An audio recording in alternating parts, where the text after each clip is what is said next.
8 Buddhist Teachings for when you're tired of carrying too much in 2026. There is a very unusual moment in a human life. It is not loud, not dramatic, not marked by applause or major events. It arrives quietly, often on a peaceful evening, when you are sitting at a family meal, still nodding, still smiling, still doing what you have done for decades. And yet, somewhere deep inside, an unexpected question begins to echo. What about me? Not a question of blame, not a question of anger, but a tired whisper, honest and undeniable. For decades, you have lived as an answer to other people's needs. You have been the father, the mother, the spouse, the provider, the one who carries, the one who endures, the one who is always fine. You bent yourself so that others would not break. You grew used to placing yourself at the bottom of the list, until you forgot that the list ever included your name. And then, as you step into your 60s or 70s, when roles quietly fall away, when the body no longer has the strength to keep running, when the applause from the outside world grows faint, that question becomes impossible to ignore. I have lived for everyone else. Do I get to live for myself in the years that remain? Buddhism calls this moment a late awakening, but an awakening of immeasurable value. Not to blame the past, but to finally return. The 8 lessons that follow are not lofty philosophies. They are doors. Each door opens into a piece of freedom you lost by living too long for others. Lesson 1: Stop abandoning yourself to please others.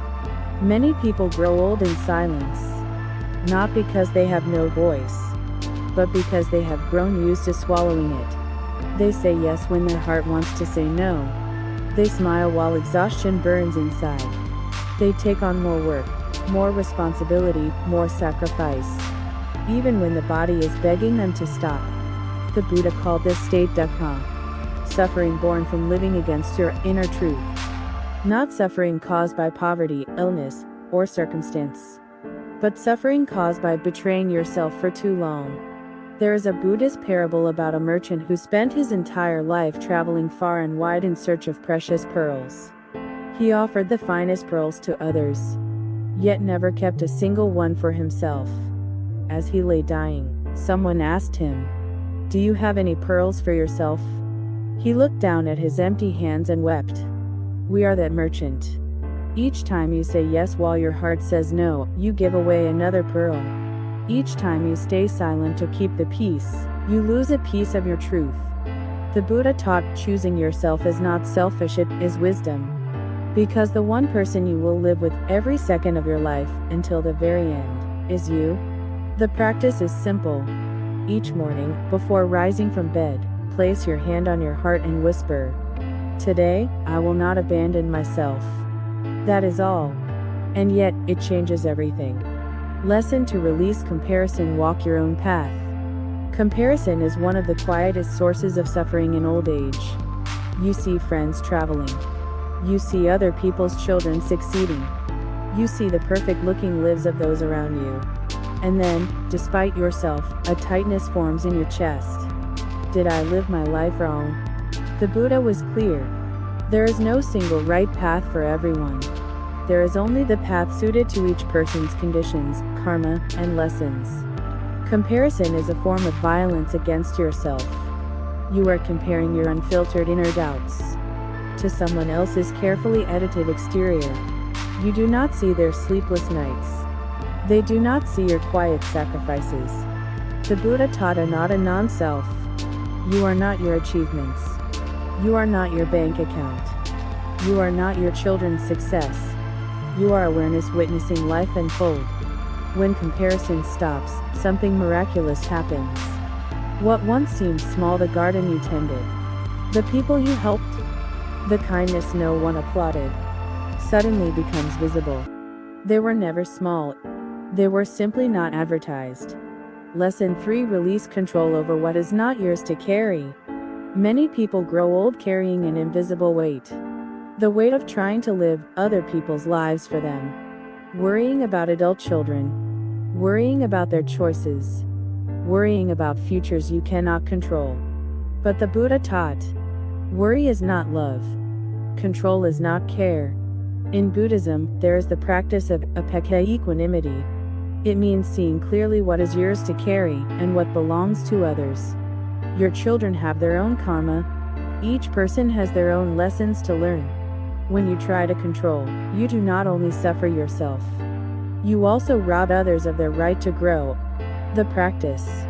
When you notice you are carrying what is not yours, silently say, "This is not mine to carry." Letting go is not abandonment.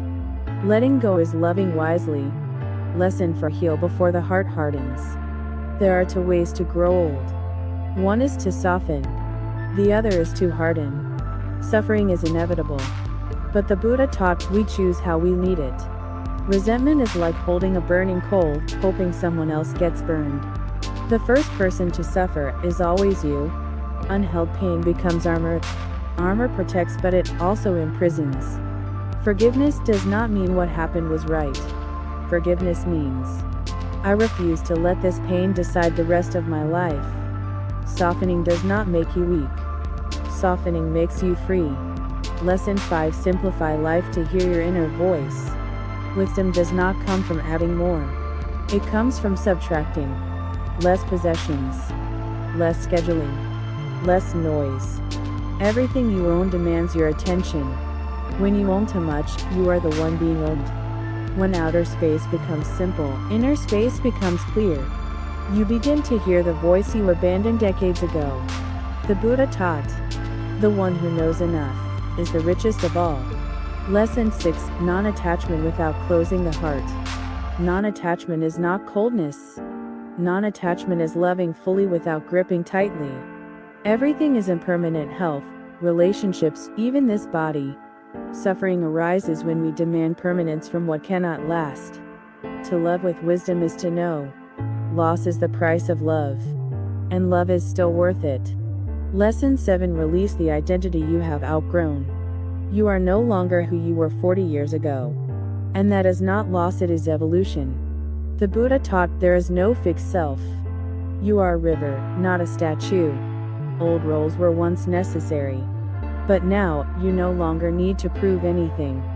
You are allowed to simply be yourself. Lesson 8. Live gently, return each day. After everything, what remains is gentleness. Gentleness toward the body. Gentleness toward the mind. Gentleness toward the past. The Buddha said, be a lamp unto yourself. You are whole not because of what you do. You are whole because you exist. Finally, you are allowed to return. You spend 60 to 70 years becoming a good person for others.